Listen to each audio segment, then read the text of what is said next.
Morning, everyone. For those of you who don't know me, my name's Joel, and it's a treat to be with you this morning. Now, this morning we've got some of our Pattern Church gang are at the Pattern store, at the Pattern Church building. Morning to you guys. Well done for being the pioneers for this transition that we're in. So for the last 3 months, we've been 100% online, and today we start a transition where one day we'll be primarily in the building, worshipping together. There'll be kids groups, there'll be food, there'll be youth, there'll be worship, singing together. We'll get there one day, we're not quite sure when, but transition starts today in a small way. And then what I want to talk about today is actually another transition, actually a more important transition than where we meet on a Sunday. On the 25th of May this year, George Floyd, a black man, was arrested after allegedly passing a $20 counterfeit note at a grocery store in Minneapolis. A white police officer, Derek Chauvin, pressed his knee to George Floyd's neck for almost 8 minutes, and George Floyd was killed, murdered. Now, in response to this moment, there's been a global protesting, firstly against that incident, against that one act of racism and violence and murder, just the complete randomness, the just stupidity, the arbitrary nature of that like mindless killing, but also people expressing frustration and anger that life has specific challenges and prejudice faced by people whose skin color isn't white like mine.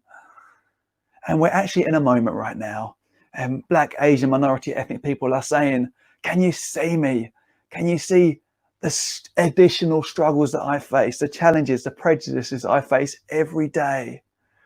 And people like me are waking up to the fact that whilst I'm not racist, I'm sure you're not either, that I haven't been anti-racist with the passion that the gospel requires of me.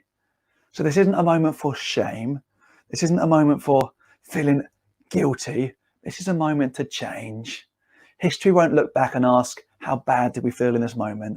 History will look back at us and say, what did we do that meant in 10 years' time, in 20 years' time, in 50 years' time, things are different.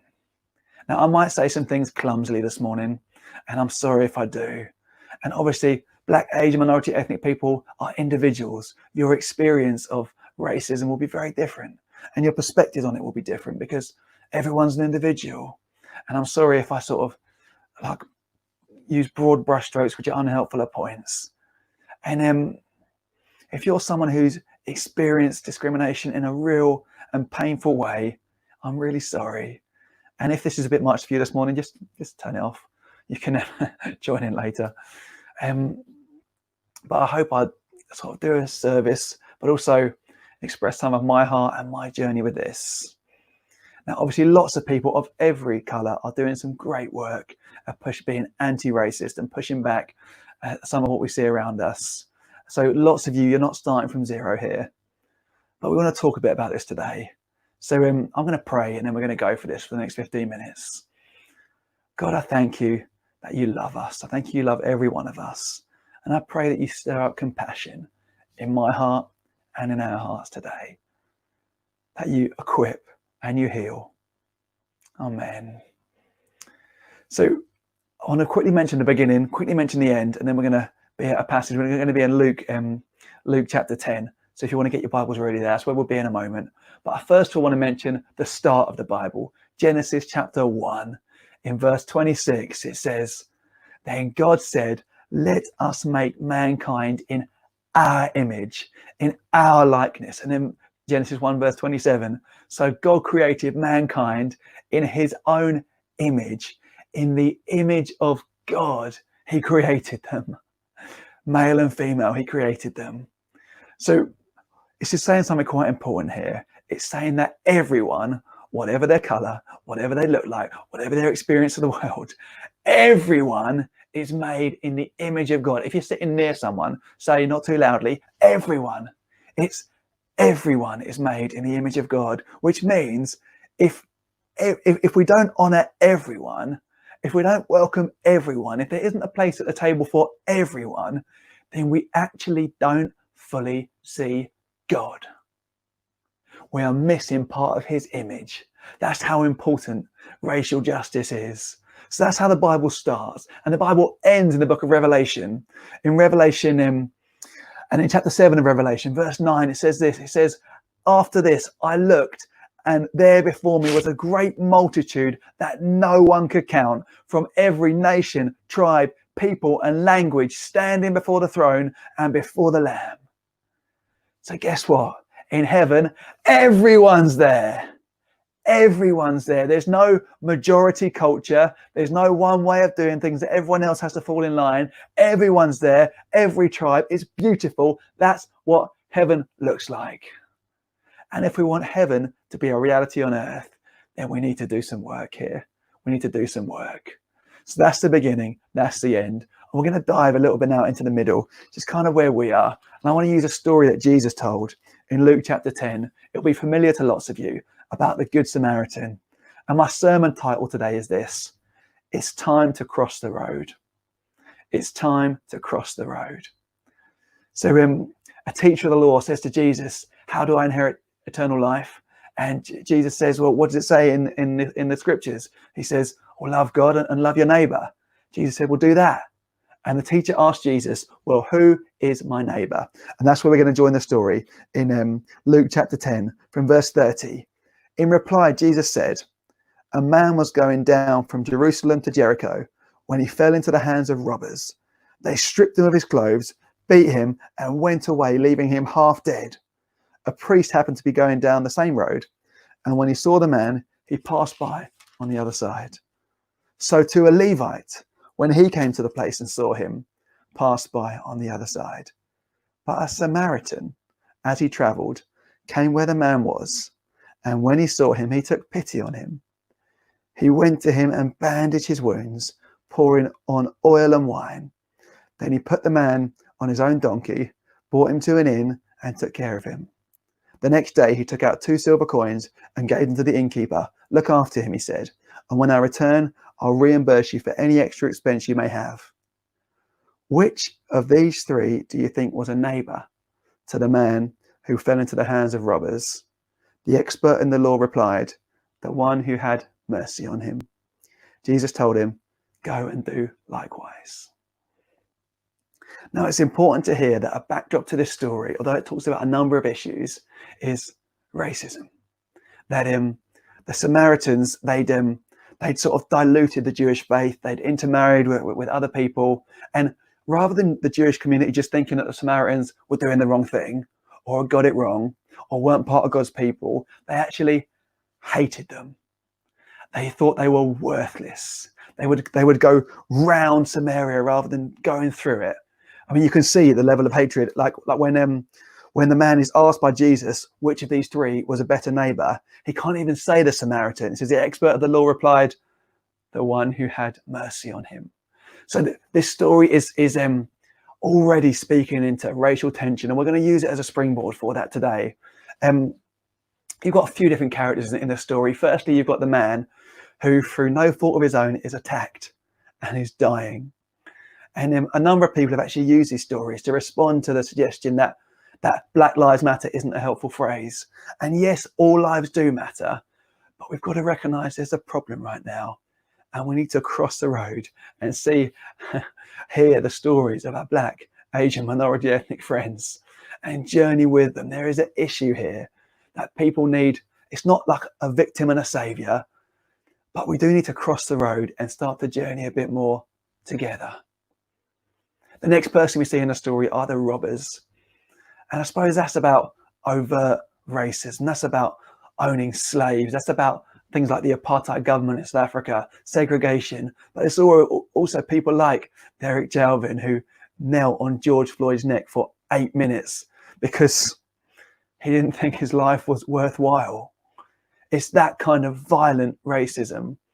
It's racist words. But even in our town here in Swindon, I've got a Black friend who has he's had the N-word spoken to him in our town in 2020. This is a real and present thing. And these are the robbers. But the church actually has quite a complicated racial history.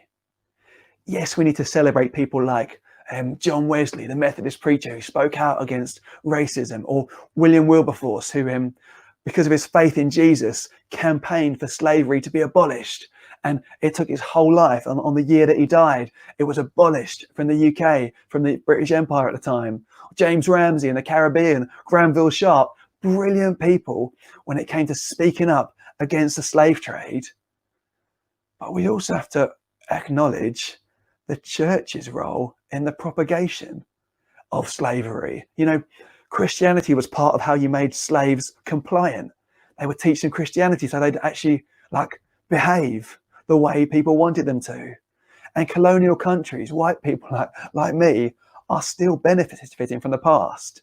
If you look at the gap between, these terms aren't that helpful, but the developing world and the developed world, largely it's the Industrial Revolution, which was the key. Or the Industrial Revolution was a direct result from slave trade generated wealth. That is why there is such a difference. And we need to tell these stories, not to get stuck on them, but recognize that there has been a robbery that's happened.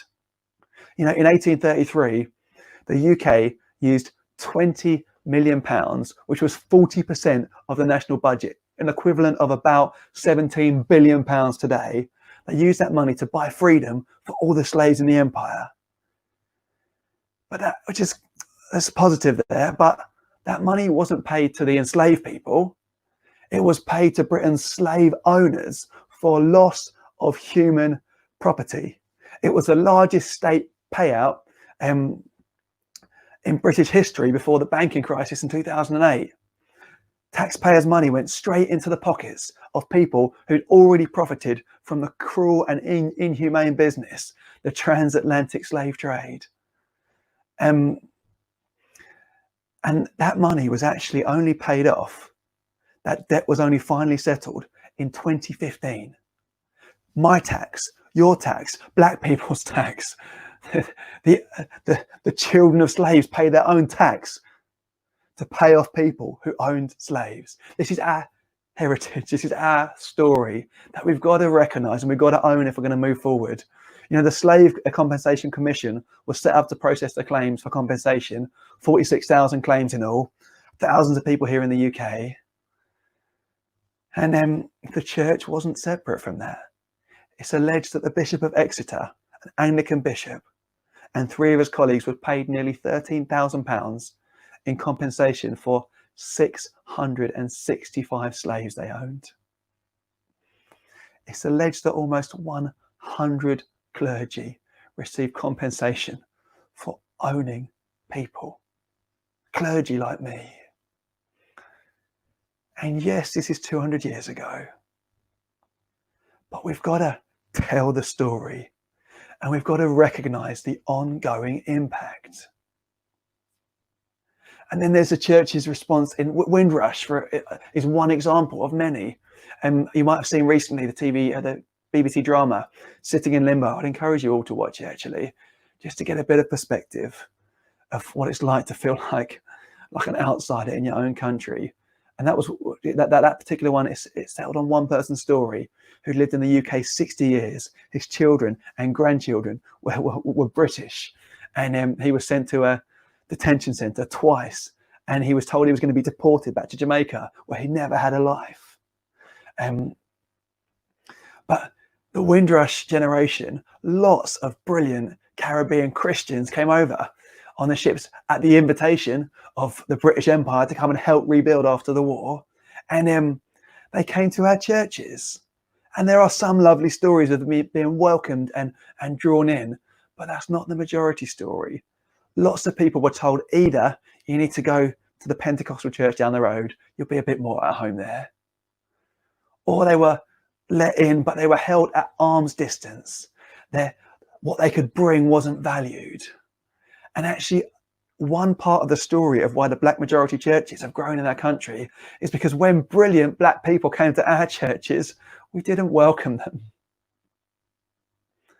Imagine if 70, 60, 50 years ago, when these brilliant Christians of every nationality came to the UK, imagine if at that point we'd welcomed them. Imagine if at that point we'd seen the value they could add. Imagine if at that point we'd seen the leadership and the insight they can bring, and we'd grown together. Imagine now how the church could look, this beautiful multicultural picture where you've got multicultural leadership and you've got people of every ethnicity feeling at home in the church like they will in heaven.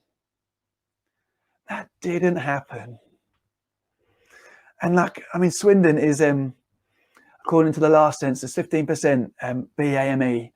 It's probably increased since then. That was in 2011. And I love the breadth of Pattern Church. I love our Brazilian, Jamaican, Chinese heritage, Singaporean. I love our Iranian brothers and sisters. We love you guys. We've got guys from Italy, guys from France, guys from Portugal. And I hope that you feel at home at Pattern Church. I hope you feel this is a place you can be you. And I'd love to talk to you, especially if you don't actually. But we still don't quite look like Swindon. And we're only a year and a half old. So we're sort of working out who we are as a church. But we need to make sure that we're not projecting a picture of faith which says that anything that isn't the majority culture isn't quite right, isn't quite okay, doesn't quite fit. We've got to work to annihilate that narrative, that thought. And, I look at my boys sometimes. I was after George Floyd's murder, I was bathing my boys, and I was just reflecting. They're going to face all sorts of challenges in their lives, because we all do, working out who they are in our crazy, volatile, ever-changing world. But they're not going to be discriminated against because of their skin color or the place of my birth. Their skin color isn't going to limit their access to justice or to security or to opportunities or to role models across the board who look like them.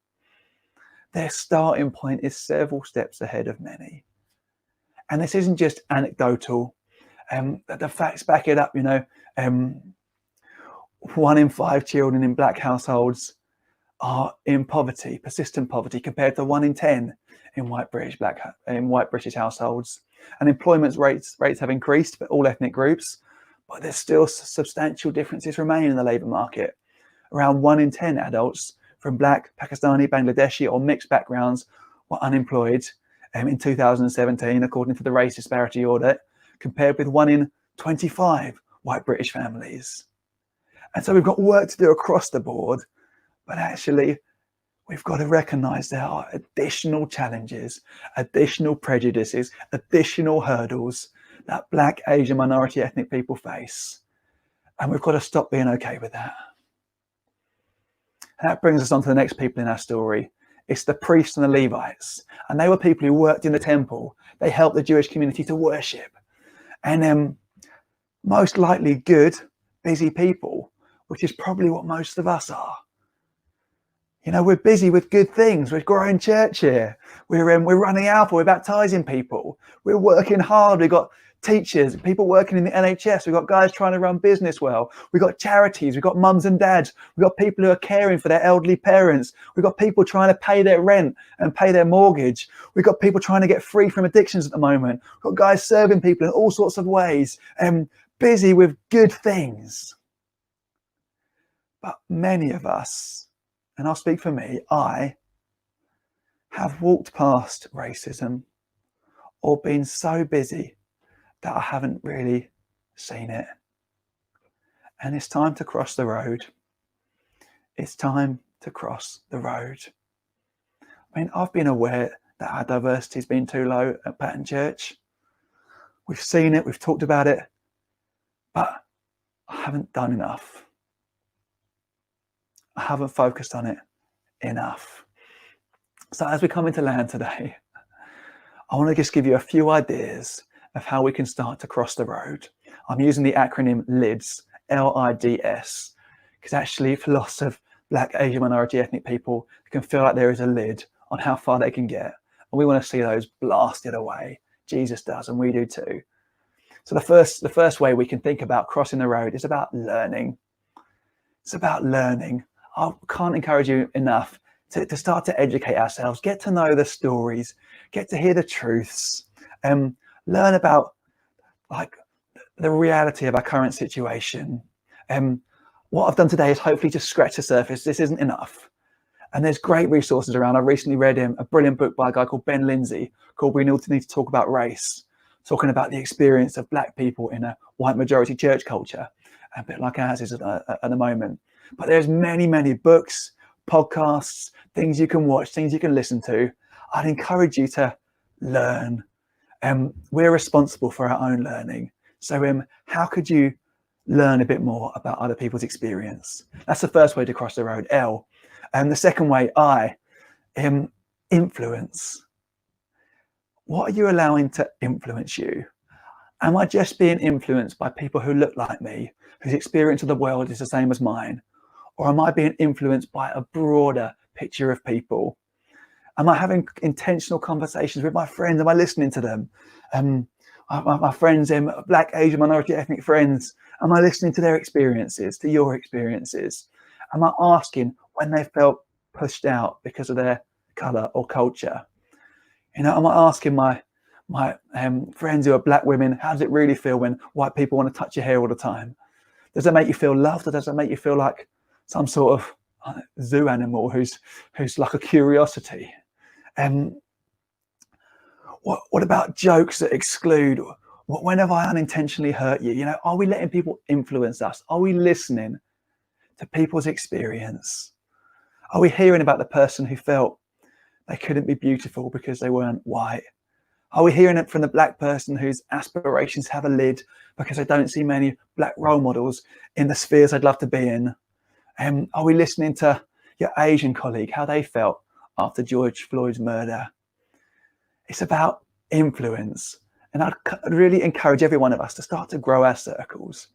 Whose voice are we listening to? Not just about racism, but what about what the Black voices have to say about business and about culture? What about what the Asian voices have to say about education? Are we listening to these voices? How am I going to grow my circle? So that's the learning, influence. How could you grow your influence? And the D is do something. Do something. This is going to take intentionality. This is going to take us making some steps. If we don't do something, then in 10 years' time, we're going to be in the same place. 20 years' time, we're going to be in the same place. What are you going to do? We need to see change in all sorts of spheres. What spheres are you in? Where do you have influence? What could you do? We need to see continued change in education. So it's anti-racist, so it's a safe place. So we're telling broad stories. We need to see continued change in business, so there aren't lids on people, so we can see leaders rise to every level. We need to see change in government. We need conversations in our home. Where's your sphere of influence? And what's God calling you to do? It might start very small, or it might be bigger. So it's learning, it's influence, it's do something. And the S of lids, how we're going to cross the road, is to speak up. To speak up. If we're going to see things change, then privileged people need to speak up. And that's us. Martin Luther King Jr., he says, injustice anywhere is a threat to justice everywhere. We are required to speak up, and it's the big things. We need to condemn the murder of George Floyd, obviously. We need to condemn racism in all its forms. We need to speak up about those things. We need to condemn systemic racism, but we also need to condemn and speak up when you see someone being treated differently because of their colour. When a shop assistant treats the Black person differently to how they treated the white person, we need to speak up. When your friend makes a joke at the expense of someone based on their race, we need to speak up. We're only going to change things as we speak up. And so there's a few ways we can just start to cross the road. Learning, influence, do something, speak up. The beginning, everyone made in the image of God. The end, everyone worshipping, every tribe, every tongue. And right now, it's time to cross the road and to our friends who are watching, a Black, Asian, minority, ethnic, I'm sorry we've been slow at this. But we are in this together now. Let's do this together. Let's cross the road together. Let's journey together to something beautiful, to something precious, to something that looks a bit more like heaven. Our church has a vision, inviting people. Guess what? That's everyone into family, a diverse and beautiful family, to serve Swindon, every part of Swindon. That's the vision. Imagine if we saw the problem, we saw people, we listened to stories and perspectives, we got educated, and we began to act with God's help. This church, this town, this nation could look very different, so much more like heaven.